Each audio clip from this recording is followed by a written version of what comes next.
अस्सलाम वालेकुम नाजरीन, आप देख रहे हैं सूबाई रंग न्यूज़ और इंटरटेनमेंट चैनल और मैं हूं मोमना शहबाज। सबसे पहले नजर डालते हैं आज की आम खबरों पर।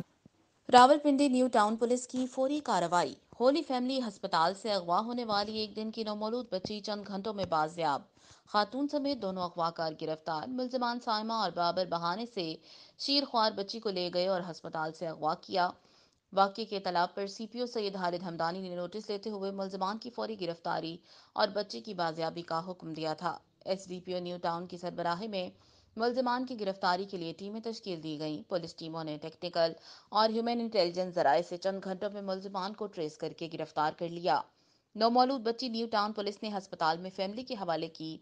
न्यू टाउन पुलिस की फौरी कार्रवाई, बच्चे की बाजियाबी और मुल्जिमान की गिरफ्तारी पर सीपीओ सैयद हालिद हमदानी की SP Rawal, DSP new town, SHO new town और टीम को शाबाश। जबकि सीपीओ का कहना था मुल्जिमान से तफ्तीश करके ठोस शवाहिद के साथ चालान किया जाएगा। नीज खवातीन और बच्चों का तहफ़्फ़ुज़ अव्वलीन तरजीह है, जिसे हर सूरत यकीनी बनाया जाएगा।